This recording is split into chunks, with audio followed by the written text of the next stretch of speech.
ব্যাসিলাসে active হয়ে যাওয়ার পরে কিন্তু পেস্ট পপুলেশনটা আমাদের আস্তে আস্তে মারা যাচ্ছে বা ধ্বংস হয়ে যাচ্ছে। এটা হলো আমরা ডাইরেক্টলি ব্যাসিলাস থুরিনজিয়েন্সিসকে আমরা ইউজ করে পাচ্ছি। এবার এটাকে আরেকভাবে ইউজ করা হয় কাতে ট্রান্সজেনিক প্ল্যান্টের হিসেবে। ট্রান্সজেনিক প্ল্যান্ট বলতে কেউ জানে কাকে বলা হচ্ছে?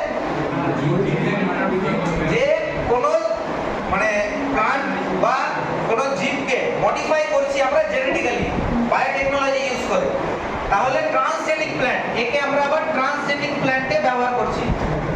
ট্রান্সজেনিক প্লান্ট এর একটা উদাহরণ কে দেবে? বিটি কটন বলি যেটা আমরা, কটন নাম শুনেছি আমরা, বিটি কটন। তো বিটি কটন যেটা, এবার কটন মেনলি কি আমাদের একটা ইকোনমিক্যালি ইম্পর্টেন্ট প্লান্ট, যেখান থেকে আমরা কি পাচ্ছি? কটন পাচ্ছি, এবং সেখান থেকে বলওয়ার্ম যাকে বলছি আমরা, পিঙ্ক বলওয়ার্ম, সেই তার নামটা আলাদা আছে, হেলিকোভার্পা আর্মিজেরা নাম সায়েন্টিফিক নেম। যে কি করে কটনের যে যখন ফল হয়, যে ফলটা ফেটে কটনটা বের হবে, সেই ফলটাকে কি করবে? ফুটো করে দেবে এই যে পেস্টটা, সেই হেলিকোভার্পা আর্মিজেরা। ওই ক্যাটারপিলারটা যাতে ওকে নষ্ট না করতে পারে, তো কি করবে? এই কটন তুলোর কি হবে? জিম মানে যেটা তার বীজ হবে, বীজের মধ্যে আমি ওকে পুশ করে দিলাম সায়েন্টিফিক্যালি ল্যাবরেটরির মধ্যে। এবার সেই বীজ থেকে যখন কোনো গাছ হবে, গাছটার পুরো বডিতে কিন্তু ওই জিনটা উপস্থিত থাকবে, প্রতিটা সেলে বিটি জিনটা, সেটা ডিঅ্যাক্টিভেটেড অবস্থায় থাকবে।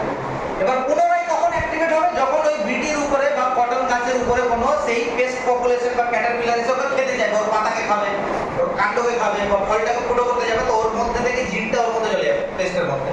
ফলে কি হবে? তখন এই পুনরায় প্রসেসটা ওই পেস্ট পপুলেশনের দেহের মধ্যে ঘটে যাবে। সেই জন্য ট্রান্সজেনিক প্ল্যান্ট ব্যবহার করতেও আমরা এই ক্রাই জিনটাকে ব্যবহার করে থাকি, এবং সেটা দিয়ে আমরা পেস্ট পপুলেশনকে কন্ট্রোল করছি।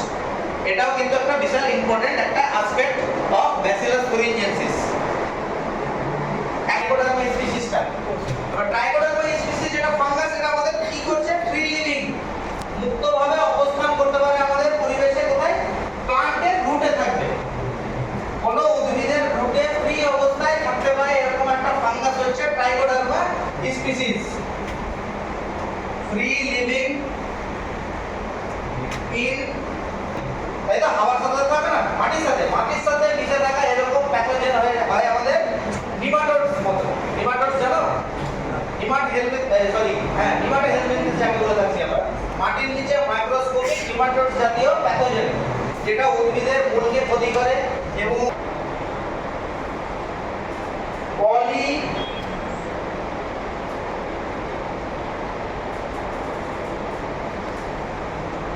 হেড্রো ভাইরাস, এটা ব্যাকুলো ভাইরাস ক্লাসের মধ্যে পড়ছে, এক ধরনের ভাইরাস।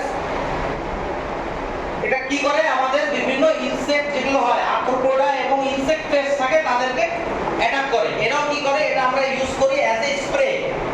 আমরা যে আম গাছে স্প্রে করছি, জাম গাছে স্প্রে করছি, লিচু গাছে স্প্রে করছি, এই ভাইরাসগুলো স্প্রে করি আমরা মেইনলি, ব্যাকুলো ভাইরাসগুলো। এরা কি করে? এরা স্টিকি হয়, চ্যাটচ্যাটে, এরা যেখানে স্প্রে করবো ওখানে গিয়ে আটকে দিয়ে গেল। ব্যাকুলো ভাইরাসগুলো তাদের বডিতে চলে গেল, বডিতে গিয়ে তাদের একটা টক্সিক এফেক্ট করে বা বিষের মতো কাজ করে, সেই পেস্টগুলোকে মেরে দেবে, আর্থ্রোপোডগুলোকে মেরে দেবে। তো এনপিভি বা ব্যাকুলো ভাইরাস কি করবে? কন্ট্রোলস